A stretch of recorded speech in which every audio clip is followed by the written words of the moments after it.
chose to work on pieces close to her heart at her home in Musqueam.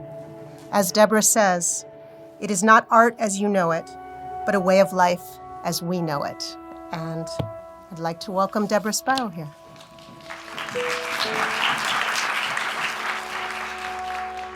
You know, it's interesting to say, how would I like to be introduced? I think, you know, all the years I've thought about this, I would love to be introduced on behalf of my people and my ancestors, and invite everybody into conversations about who we are as Musqueam people. To be here now in Vancouver in a more contemporary modern day is still a challenge. And as Musqueam people, as women, we brought design elements from our environment, inspired by everything that we've seen and felt and heard even, and created them in the blankets. And this is what we've come to understand, because blankets had, I don't want to use the word disappeared, I think they were put to sleep for almost 100 years. And they weren't seen, they weren't acknowledged, but they are everything we are. They are the foundation of our Musqueam people, of our Salish people.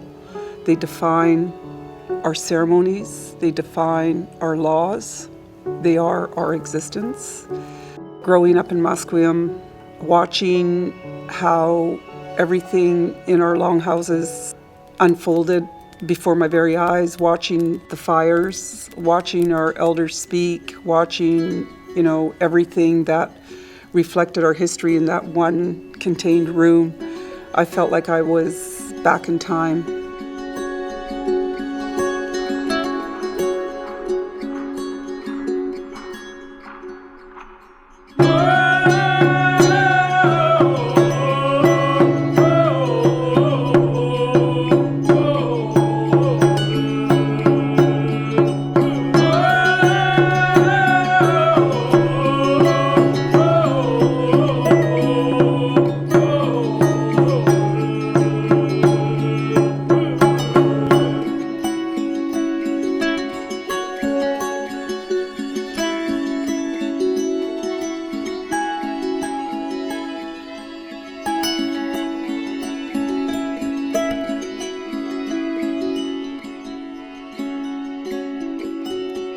You know, when I was 19, I traveled north to what I mentioned earlier, is to the mid-coast, where it's known as Alert Bay, and just being up there and seeing the influence also of how they held their culture. It really made me question, if we had our winter ceremony, what else did define us? What else was there? You know, I left there after about 5 years, and I came back home. I rerouted myself, and I had my first child, so I wanted to raise her in Musqueam. At that time, there was, ironically, this course offered at the Vancouver Indian Centre, which said Salish weaving, and we were quite interested because we didn't even know that anybody else knew about Salish weaving. In between all of that, I would go and visit my grandfather, and I said, so, you know, do you know anything about weaving? And he's like, yeah, I do. He said, well, when I was just a little boy, I don't know, I must have been about 3 or 4, I was just coming to my senses. I was, you know, in the back shed with my grandmother, Spakia, and they were all working on the blankets. They took me to the longhouse, and they wrapped me in a blanket, and it was the beginning of the ceremony where I'd get my name. And I said, you know what you just did, don't you? That the last person you saw do weaving was your grandmother. He said, yes. And I said, how long ago was that? He goes, well, it must be like 82 years ago or so. When do you see it start again? He said, well, with you girls, my granddaughters.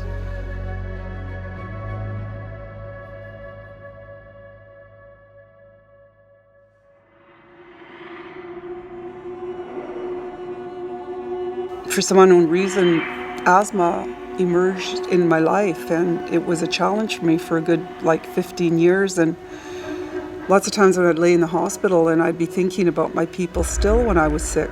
And I used to think to myself, you know, who are you, Vancouver? I don't think if Vancouver knows who it is, it would be beautiful to actually take some of our patterns and wrap the city of Vancouver in a blanket and share an identity with them, because they're not going anywhere and we're not going anywhere.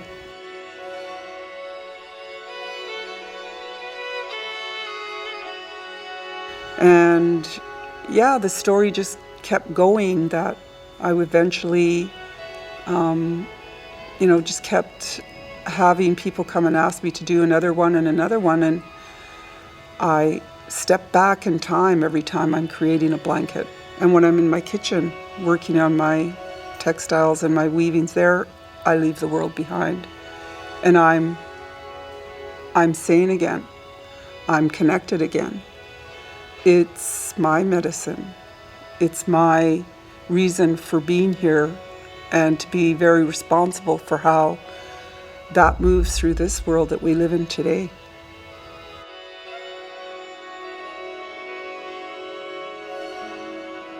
Pleasure to welcome a very important member of our community, Debra Sparrow. I'd like to welcome Debra Sparrow. Vancouver from the Musqueam Nation. This is Debra Sparrow.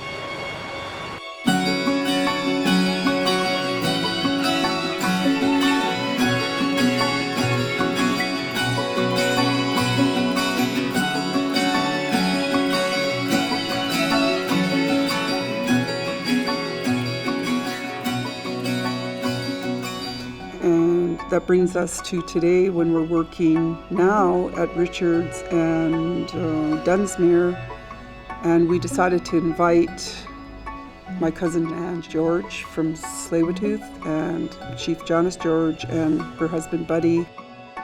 This would be the first time that we would literally take our patterns kind of out of their comfort zone together as three major tribes here in the city. The Cathedral Park project is so important. I'm just really honored to be a part of it. And I think it's a great place for individuals to go and have a first look at the designs that are involved in our Coast Salish weaving. It's not just art, it's very spiritual. This project is vital for our communities coming together and reuniting, repatriating our lineages and our connections to each other. The Squamish, Musqueam, and Tsleil-Waututh people have deep-rooted connections to each other, to these lands. The story unravels even more when the news comes on in a contemporary world and says 250 children are found at the Kamloops residential school. And so I'm down there at the pillars and I'm looking at the Catholic Church across from me, and I'm feeling very uncomfortable. But I think about the patterns behind me, and I think about my history, and I'm comforted by knowing that our people have survived and will continue to do so. I thought to myself, I'm going to represent the 215 children. And so we had Squamish, Tsleil-Waututh, and myself come forward again, and we invited our children, and we put 20 dots inside each design to represent those 200 children, and then 15 right in the middle of the circle. Right here, us, this is what love looks like. Sometimes you can't know what is going to come next, and the story goes that now, where do we go from here? And there are other weavers in our community. There's other weavers in the other villages all throughout the Salish country now. It's making its way back into all of our villages. It's bringing the values, as I spoke of earlier, back into all of our communities. It's reflecting itself in the city, wherever we go. That for me is just what it's always been about, is bringing it back into the world.